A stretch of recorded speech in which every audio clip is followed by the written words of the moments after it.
Hello my dear student, welcome to agri power Jaipur. प्यारे विद्यार्थियों, हम आज के इस सेशन में जो है बात करेंगे जो है कृषि रसायन विज्ञान जो है 12th के लिए। भाई ध्यान रखें, 12th के जो विद्यार्थी हैं जो राजस्थान बोर्ड की परीक्षा की जो है तैयारी कर रहे हैं, उनके लिए मैं बता दूं, हमने जो है दो क्लास जो है ऑलरेडी जो है डाल दी हैं, अपलोड कर दी हैं, जिनको आप जो है पहले देख लें। दो क्लास अपलोड कर दी हैं और आज के इसमें हम देखेंगे अति लघुत्तरात्मक प्रश्न जो है 4 है ना। क्लास 2 कर दी है, तो आज की जो क्लास है वो कौन सी है? क्लास नंबर 3 है। जिस विद्यार्थी को पीडीएफ चाहिए वो आप हमारे व्हाट्सएप ग्रुप में आप ऐड हो जाइए 9993474981। इस नंबर पर आप जो है मैसेज कीजिए, 12th एग्रीकल्चर का स्टूडेंट हूँ सर, व्हाट्सएप ग्रुप में ऐड कीजिए। ऐसा आप मैसेज कीजिए, चाहे वो आप लिंक डिस्क्रिप्शन में दी हुई है, आप चाहो तो सीधे लिंक से भी ऐड हो सकते हो, है ना। और जो विद्यार्थी नए हैं वो चैनल को आप सब्सक्राइब कर दें, क्योंकि 100% ये मान लेना कि क्योंकि आपकी जेट की परीक्षा और 12th क्लास के जो वीडियो लेक्चर्स हैं वो आपको इस चैनल के माध्यम से प्रोवाइड होंगे। देखिए, सबसे पहला क्वेश्चन आपकी स्क्रीन पर आ जाता है, ससंजन को परिभाषित कीजिए। ससंजन को परिभाषित कीजिए। तो ससंजन क्या होता है? स और सा और सा, मतलब समान समान अणुओं के मध्य जो आकर्षण होता है उसे ही क्या कहते हैं? ससंजन कहते हैं। जैसे जल के अणु, जल के दो अणुओं के मध्य समान है, जल के H2O H2, इनके मध्य जो है क्या है? आकर्षण जो है, ये क्या कहलाता है? ससंजन कहलाता है। समान गुणों वाले, उत्तर क्या हो जाएगा? समान गुणों वाले, समान गुणों वाले अणुओं के मध्य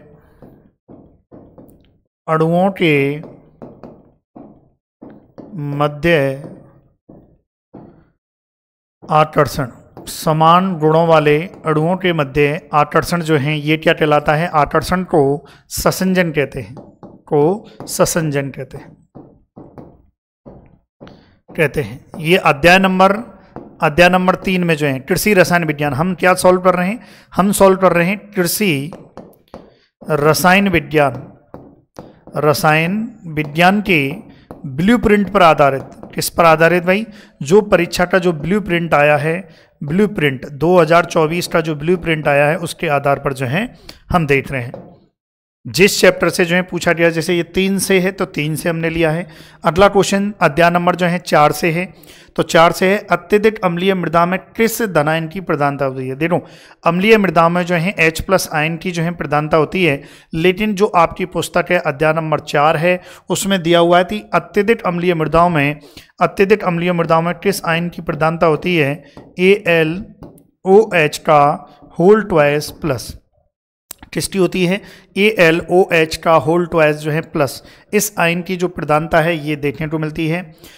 अगला क्वेश्चन है कि बैक्टीरिया की वृद्धि हेतु उपयुक्त मृदा पीएच, ये मिलेगा आपको अध्याय नंबर 5। अध्याय नंबर 5 जो कृषि रसायन विज्ञान है उससे ये क्वेश्चन लिया है। आप ध्यान रखें भाई, आप देख रहे हैं एग्री पावर जयपुर प्लेटफॉर्म, तो आप इस चैनल को एग्री पावर जयपुर, ये प्लेटफॉर्म जो हमने स्पेशली लॉन्च किया है 12th के विद्यार्थियों के लिए। 12th के विद्यार्थियों के लिए ये ऑनलाइन एग्रीकल्चर स्कूल के नाम से हमारा जो चैनल है, इसको आप सब्सक्राइब कीजिए। बैक्टीरिया की वृद्धि हेतु जो है जो पीएच जो है इसका उत्तर हो जाएगा 6.5 से 7, है ना। क्या उत्तर हो जाएगा लाडलो? 6 से 7.5। ये आपके अध्याय नंबर 5 में जो टेबल दी हुई है वहां से क्वेश्चन बनाया हुआ है। इसी प्रकार से अगला क्वेश्चन है हमारा कि बताएं, लवणीय जल सैलाइन वाटर का SAR मतलब जो है सोडियम एब्जॉर्प्शन रेट, यानी कि सोडियम अधिशोषण जो है अनुपात जो है, रेशो है ना, रेशो सोडियम एब्जॉर्प्शन रेशो है ये, है ना, सोडियम अधिशोषण अनुपात, या RSC है ना, रेजिडुअल सोडियम कार्बोनेट, है ना, रेजिडुअल अवशेष सोडियम कार्बोनेट जो है, इसकी क्या पूछी है? इकाई के साथ इसको लिखें कि सैलाइन लवणीय जल का SAR कितना होता है और RSC कितना होता है, ये लिखना है। तो उत्तर क्या हो जाएगा? उत्तर आपको लिखना है, उत्तर लवणीय जल का SAR होता है 10 से कम होता है, है ना। रेसो पूछा है तो रेसो का तो कोई इकाई होती नहीं है, तो ये ध्यान रखें। SAR जो है कितना होता है, 10 से कम होता है। और उसके बाद जो है लवणीय जल का RSC कितना होता है, RSC मतलब जो है अवशोषित जो है सोडियम कार्बोनेट, सॉरी बची हुई सोडियम कार्बोनेट जो है ये होता है 2.5 मिली इक्विवेलेंट पर लीटर, ये यूनिट है। इसको जो है लिखना है आपको, ध्यान रखना है आपको। नाइट्रोजन का पौधों में कोई एक कार्य, देखिए जब 1 नंबर का क्वेश्चन है तो ऑब्वियसली बात है जितने भी अति लघु तरातुम्य होते हैं वो 1 नंबर के होते हैं। तो इसका कोई भी एक कार्य लिख लो, जैसे मैं कार्य लिख देता हूं कि इसका जो है कार्य क्या होता है, वानस्पतिक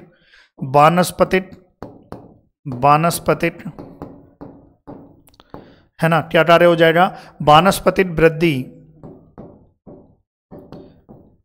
तेजी से करना। इसका मतलब ये होता है कि जब आप नाइट्रोजन का छिड़काव करते हैं, फसल में जो है नाइट्रोजन का छिड़काव करते हैं, तो उससे क्या होता है, वानस्पतिक वृद्धि होती है। वानस्पतिक वृद्धि का मतलब है जड़, तना और पत्ती, इनकी जो है वृद्धि देखने को मिलती है। पेयजल में जो आप पानी पीते हो उस पेयजल में नाइट्रेट की अधिकता, किसकी अधिकता, वेरी इंपॉर्टेंट है जेट के पॉइंट ऑफ व्यू से। जो जेट, क्योंकि आप जब 12th के हो तो ऑब्वियसली बात है जेट की भी परीक्षा दोगे, तो जेट 2024 के लिए जो है ये इंपॉर्टेंट है। देखो जेट परीक्षा जो है आपके 12th क्लास से ही क्वेश्चन आते हैं, 12th की बुक से ही क्वेश्चन आते हैं। जो क्वेश्चन मैं करवा रहा हूं यही डायरेक्ट आपके जेट में आएंगे, 100% यही आएंगे। तो पेयजल में नाइट्रेट की अधिकता, पीने वाले पानी में नाइट्रेट की अधिकता के कारण ग्लोबेमिया नामक बीमारी हो जाती है। वेरी इंपॉर्टेंट, कौन सी बीमारी हो जाती है, ग्लोबेमिया जो है नामक बीमारी हो जाती है, जिसे क्या कहते हैं आपको बताना है, उसे क्या कहते हैं। तो इसे कहते हैं ब्लू बेबी सिंड्रोम,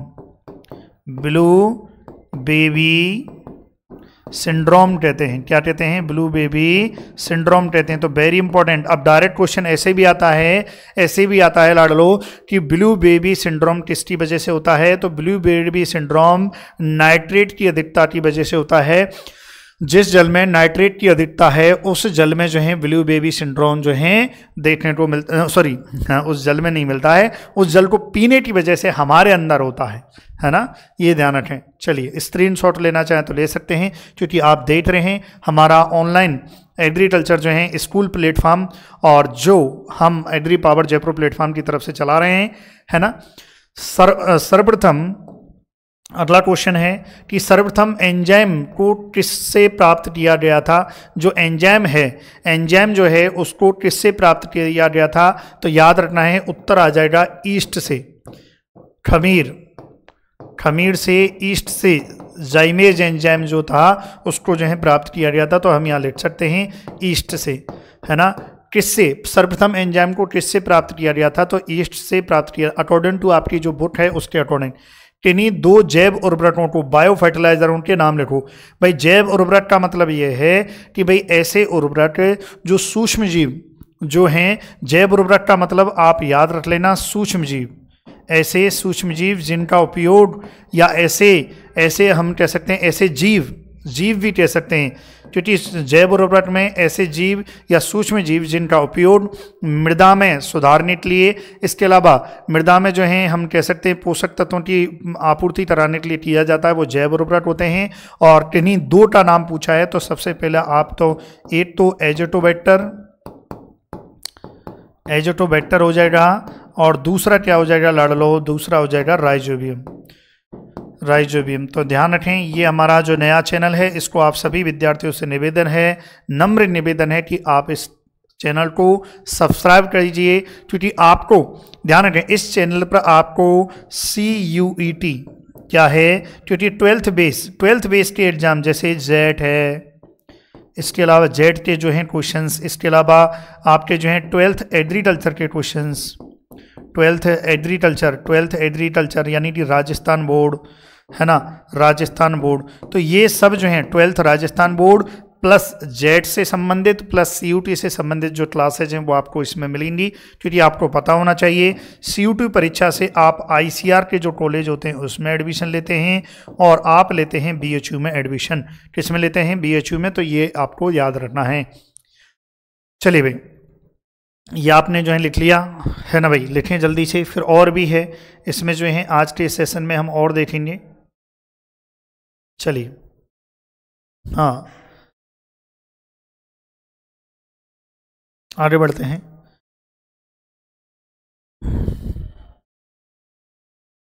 चलिए भाई एक और देख लेते हैं, अति रुद्रात्मक जो है ना, प्रश्न 8 सॉरी 5 नंबर वाले है ना, 5 नंबर आ चुका है। इसका मतलब इससे पहले 4 हो गए, 4 मतलब 8 में कितने 8, इसका मतलब 4 में कितने हो गए 8 चौका 32 क्वेश्चन जो हैं अति रुद्रात्मक 32 क्वेश्चन इससे पहले करा दिए हैं, जिसकी ये तीसरी वीडियो है। 2 वीडियो मैंने ऑलरेडी डाल दी हैं।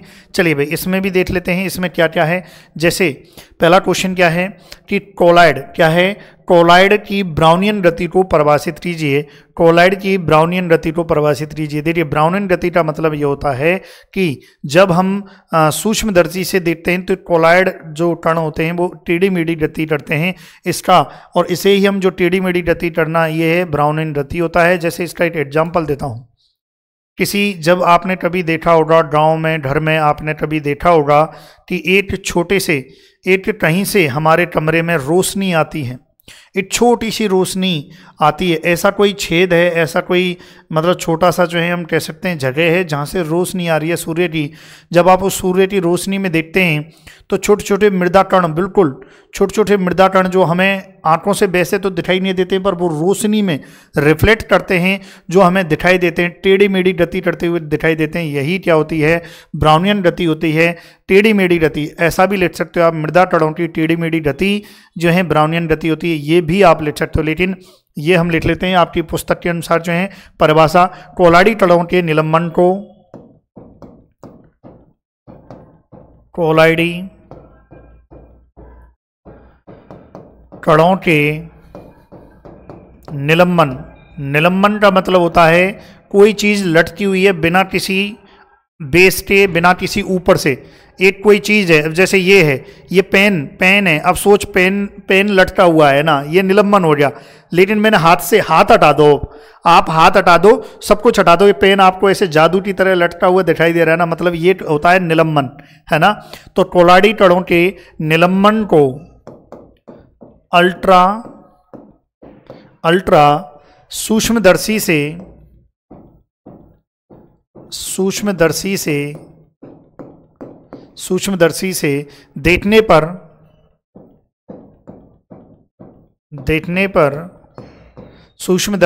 देखने पर कोलाइडल कण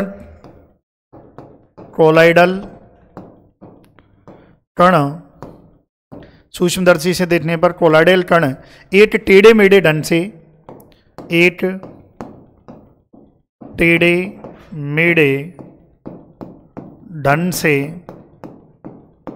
टेढ़े मेढ़े ढंग से निरंतर कंपन करते दिखाई देते हैं, निरंतर गति करते